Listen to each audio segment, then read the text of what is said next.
Welcome back. We're going to jump into Lightroom now, and I'm going to show you how I get these photos blended together. So we're just going to hop over into Lightroom, and you can see I've got a couple of photos here selected as my backdrop. So I've got one. I usually shoot one where the focus would be on the dancer, and then I shoot some where the focus is on the stars. That way it gives me a couple of options. And it kind of gives you a realistic view as if you shot that in a single shot. So I always like to do a defocused, or I should say, yeah, defocused stars or focused on the dancer. So I've got one of that, and I've got this one. You can see the rig is moving a little bit, which isn't terrible, but it kind of makes for a messy situation when I'm trying to clean that up in Photoshop. This one's a little better. It's gonna be a little tricky to clone out some of those. I'm going to miss some of those stars that are behind that. And then again here I've got another backdrop shot that's a little defocused, and then one that's sharp. And then a quick tip on this too is when shooting with aerial silks or something, you want to move the silks off to one side for one shot and then the other side for the other, and then you can just layer those in Photoshop, mask it out, and you're good to go. So let's go ahead and let's do that with this one here, and I'll show you what I'm talking about. So I'm gonna take the settings I've got from this, and I'm gonna sync that into these two. Actually, let's do that with all of those real quick. And I'm just gonna hop over to the develop module, hit sync. Check that and synchronize, and there we go. Now you can see I've got these two photos here. I'm going to take these, whoops, not that one, those two. I'm going to take those into Photoshop and I'm going to blend that together.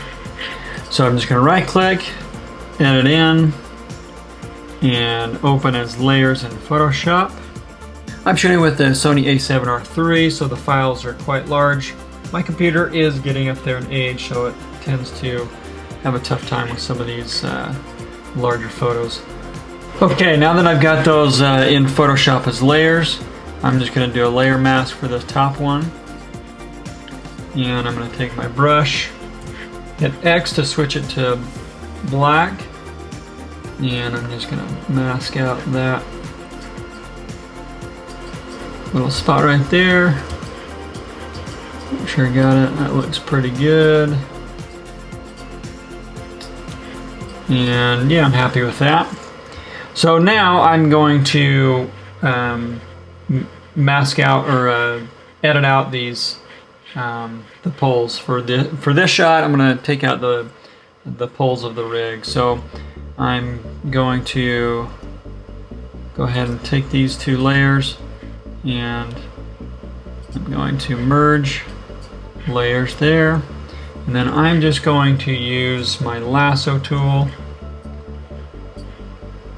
and go around these, right click, hit fill, content aware, opacity 100%, hit OK.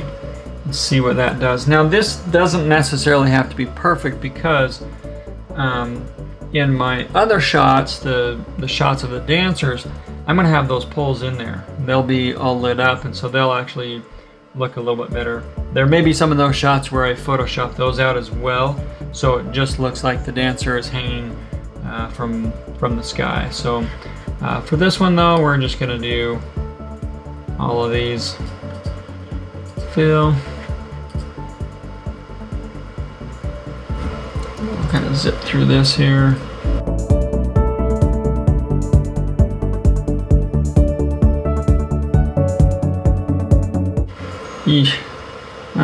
We're going to use the stamp tool here and just kind of clean this up a little bit, because that one didn't do so hot. You can see there was quite a bit of almost like a gold in there, so I'm going to just clone stamp some of these in here. This is a pretty quick and dirty job here, but yeah, that works, I think. Okay, so over onto this side, so lasso.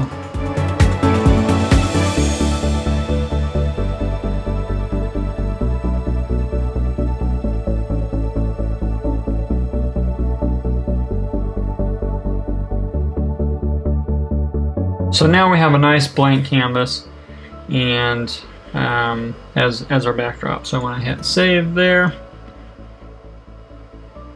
And I'm going to keep it open because I'm going to open back up into Lightroom. And now we're going to hop over to my catalog of the dancers. And Allie has got some of her photos picked. So I'm going to go here. And let's pick, yeah, that's a good one to start with. So I'm going to just come in here.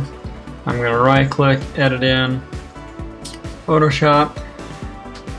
And so I've already gone through and made basic adjustments to this, exposure, white balance, things like that. So this one should be ready to go and blend into Photoshop. So that's reading. Fun stuff, huh?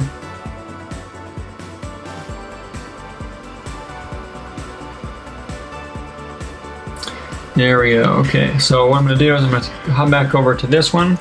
Command A, Command C to copy. And I'm going to create a background mask from this. Paste. Move that layer down. Come up here to my layer mask. I'm going to hit my magic wand tool. And sure, 31 by 31. Actually, let's drop that down to 11. Contiguous, yes. And let's magic wand that.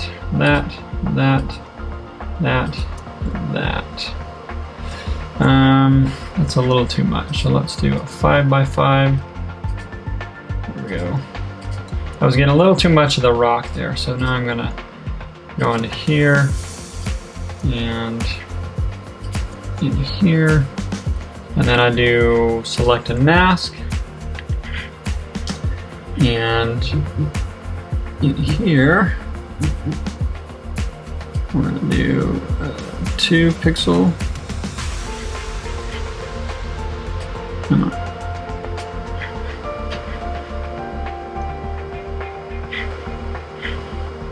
We'll do 1 pixel for now. Yowza! 2. There we go. Okay, we're hitting OK. And that should select that. So if I zoom in here, it's got a nice good edge around her, nice clean edge around most of her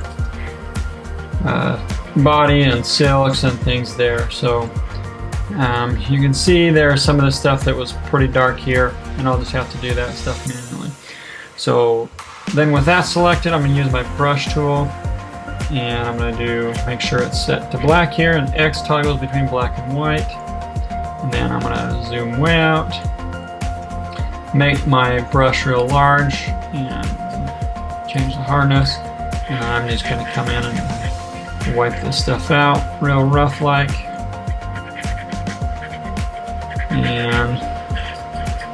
And I always go around the edges again, because the more you click on it, the finer it gets that feather. You can see some of that stuff is changing right there. So if you zoom in here, you can see that nice clean edge around here.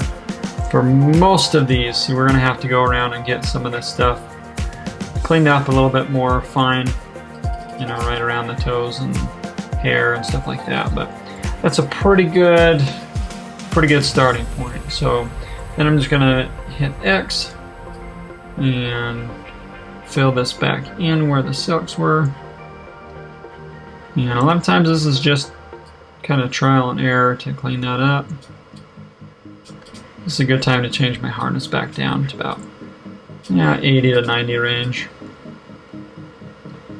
And we're just going to make that look like that's coming right up over her shoulder. There we go.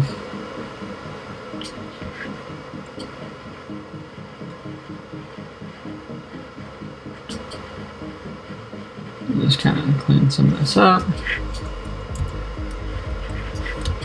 This is where it's fun, and you get a zoom way in, clean off the toes.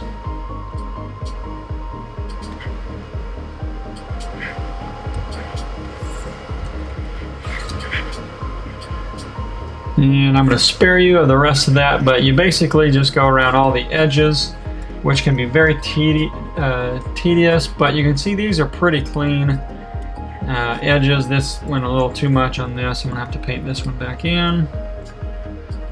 This is where it's kind of a pain in the butt because it's the darks are a little too much, but so then I would just go through and paint this back in to show that face. Again, this is a lot easier if you've got a tablet. With the mouse, it just can't get a real good edge right now. So, but you kind of get the idea. You just go through and clean out those edges real nice. For this one, though, I'm gonna leave this one since the rigging point is up out of the sky. I'm gonna go ahead and actually just brush out the rig altogether for this one so that it looks like she's just hanging from the sky there. And this is something that the dancers had requested, to get some of the photos that look like they're just floating in the sky. So this is going to be interesting when we get down to this part, because you've got a rig over the rocks. So again, we're going to have to use our lasso tool, select the parent one here, and we're going to come down. This should be pretty good here because we've got a lot of good texture in the rocks to play with. But let's see how this does. So fill, enter. You can also use the stamp tool or the clone tool. In fact, I'll probably use that for this part right here. So I can pull from a couple different areas and make that look, oops, as good as possible here.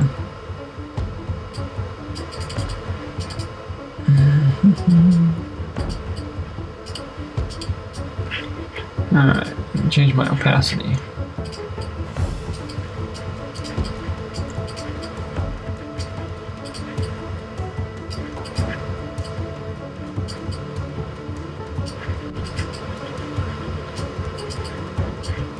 Try and sample from several different places so it doesn't look like a noticeable pattern there. There we go, and we're going to just clean up the shadow here as well.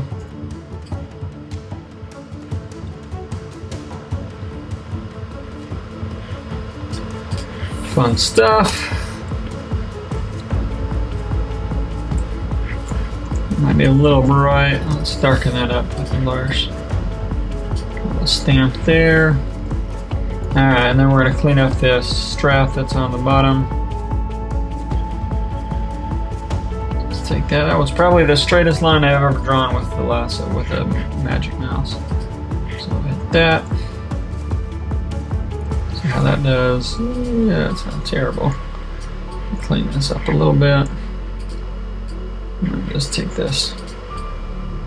This is the clone stamp tool. Like I said, there are several different tools to clone stuff out here. Use whatever your desire is. I know there's the content aware.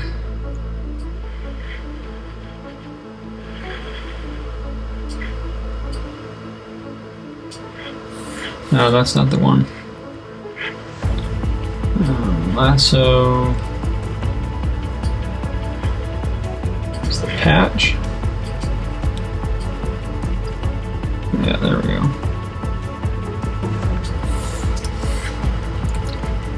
Yeah, that works pretty good. We'll do the patch. So, like I said, there's a bunch of different tools to do that. Use whatever tickles your fancy. There we go. You can see in the stars there's a little bit of funkiness going on there. So I'm gonna open that background, go over to that background and just use my, let's keep using the patch tool and see how that does for this. Just a couple of areas that you can see a little pattern of stars. Let's see what that does. Nope, that didn't do good. Let me say I like to use the clone stamp because then I can sample it from several different areas. Zoom back out, that's getting a little better.